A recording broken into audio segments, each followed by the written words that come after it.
आजमगढ़ में bank ATM में धन डालने वाली लॉजिस्टिक कंपनी सीएमएस के कर्मियों पर करीब 1.25 करोड़ रुपए के घोटाले का आरोप लगा है। कंपनी के अधिकारियों ने लखनऊ से आजमगढ़ के एसपी त्रिवेणी सिंह को इसकी जानकारी दी। एसपी ने मामले में कंपनी के कस्टोडियन के खिलाफ मुकदमा दर्ज करने का आदेश जारी किया। कंपनी के दबाव व प्रयास से करीब 50 लाख वापस भी मिले हैं, लेकिन करीब 1 करोड़ रुपए आरोपियों ने अचल संपत्ति व अन्य महंगे सामानों की खरीदारी में खर्च कर दिए। सीएमएस वाराणसी। सर क्या मामला है, आप लोग यहाँ एफआईआर लिखवाने आए हुए? मामला यह है कि अपने यहाँ कस्टोडियन नियुक्त होते हैं एटीएम के कैश लोडिंग के लिए। पूरी जिम्मेदारी उनको सौंप दी जाती है कि आप इतना का इंडेंट आएगा, इतना जिस बैंक से है MSPY जाता है इंडेंट लेके वो लोग बैंक विड्रॉल करते हैं, विड्रॉल करके लोड करते हैं।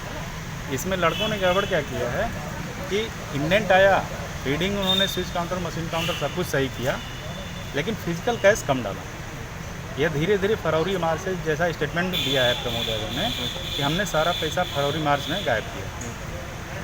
बीच बीच में ऑडिट होती रहती है, ऑडिट हुआ तो ये चीज़ कंफर्म हुआ हम लोगों को नहीं, इतना पैसा गायब है। तकरीबन कितना है पैसा की अमाउंट कितना है? अमाउंट एक्सेप्ट जो लड़के ने किया 1,77,10,000 जी, लेकिन हमारी फाइनल ऑडिट जब हुई 1,77,09,000 आया। जी, तो कुछ पैसा उन्होंने वापस भी किया है? हाँ, कुछ पैसा वापस किए, कंपनी के अकाउंट में जमा किए हैं तो डायरेक्ट। कितने बंदे हैं जो आप लोगों के कर्मचारी रहे हैं? चार लड़के हैं। 4 लोग। ये कहाँ के रहने वाले, आजमगढ़ के हैं? हाँ, मैक्सिमम आजमगढ़ के ही रहने वाले हैं। अच्छा, क्या क्या नाम पड़ेगा कुछ अगर याद एक हो तो? प्रमोद यादव तरवा थाने का है जी, और 3 लड़के लोकल के हैं, आजमगढ़ शहर। आजमगढ़ शहर के। अच्छा, विनोद कुमार, राजेंद्र कुमार, अनिल मौर्य।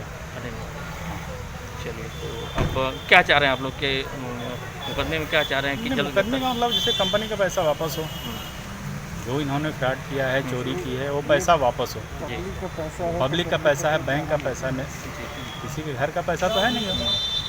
इनकी जो ड्यूटी लगाई, अपनी ड्यूटी में लापरवाही इन्होंने किया है, जी। अब पैसा गायब किया। कंपनी के कुछ लोग आए थे, आपने एफआईआर का आदेश दिया है, क्या मामला है और क्या कार्रवाई किस तरह की? देखिए, एक कैश लॉजिस्टिक कंपनी है जो बैंकों से पैसा लेकर के एटीएम में जाकर के पैसा फिल करने का काम करते हैं। उसमें जो उनके कस्टोडियन थे जो पैसा निकाल के ले जाते थे और एटीएम मशीन में जाकर के उसको फिल करते थे, उन लोगों ने धीरे धीरे वो पैसा जो है गायब किया है। ओवर द मंथ्स 2-3 मंथ्स में इन लोगों ने 1 करोड़ से ज़्यादा रुपये का गबन किया है। उन्हीं के खिलाफ एफआईआर की जा रही है। इन्वेस्टिगेशन में जैसा होगा वैसे कार्रवाई होगी। 1 करोड़ से ऊपर का मामला है, इसलिए हमने एक सीनियर अधिकारी को इसमें लगा दिया है। निश्चित रूप से इसमें जल्दी ही गिरफ्तार हो जाएंगे, मेरा मानना है लड़के। और कितने लोगों के खिलाफ एफआईआर होगी सर? ये करीब 4-5 लोगों का गैंग है जो पहले इन्हीं के उसमें पेरोल पे थे और जो पार्ट टाइम वर्कर्स के रूप में कस्टोडियन इनको बनाया गया था। इन लोगों ने ही पैसा गबन किया है। अब देखते हैं क्या लिंकेजेस है, उतना बड़ा पैसा कहाँ कहाँ ये लोग डिस्ट्रीब्यूट किए हैं आपस में, पूरे नेटवर्क को ध्वस्त करने की कोशिश करें। कौन सी कंपनी है ये कहाँ के रहने वाले हैं सर, इन लोग कुछ जानकारी?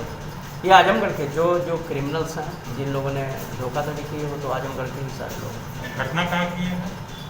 घटना ये जगह जगह एटीएम, क्योंकि ये जो कंपनी है वो कैश लॉजिस्टिक में है और ये इन लोगों के पास कॉन्ट्रैक्ट होता है कि जो बैंक के जितने भी एटीएम ऑपरेट होते हैं उसमें जाकर के पैसा बैंकों से निकाल के जो करेंसी चेस्ट होता है उससे पैसा निकाल के जा करके एटीएम मशीन में फिल करते हैं। तो चूँकि इस तरह का कोई ऑटोमेटेड सिस्टम नहीं है कि जितना ये फिल करते हैं चेस्ट उसके ट्रे में, ये ऑटोमेटिक काउंटिंग होकर के इसकी रिपोर्ट कहीं जनरेट हो जाए, ऐसा सिस्टम नहीं है, ऑटोमेटेड सिस्टम नहीं है। तो इन्हीं के ऊपर यकीन करना पड़ता है। जैसे इनको इंडेंट दिया गया 4 लाख रुपये का, अगर ये 3,90,000 रुपये भी उसमें डाल दिए और लिख देते हैं 4 लाख रुपया, तो ऑडिट के सिवा, सरप्राइज ऑडिट के सिवाय दूसरा कोई तरीका नहीं है जानने का कि इन्होंने ये सही कितना पैसा डाला है या कम पैसा डाला है। और यही ये सिस्टम में यही खामी है कि इसका ऑडिट नहीं किया गया, जिसकी वजह से 1 करोड़ से ज़्यादा रुपया ये सब छोटे छोटे एम्प्लॉइज़ जिनकी तनख्वाह 12,000 और 15,000 रुपये है, उन लोगों ने गबन किया। तो कितने गबन का आरोप है, मतलब कितने लाख तक? नहीं, कुल मिलाकर 1 करोड़ से ज़्यादा के गबन किया।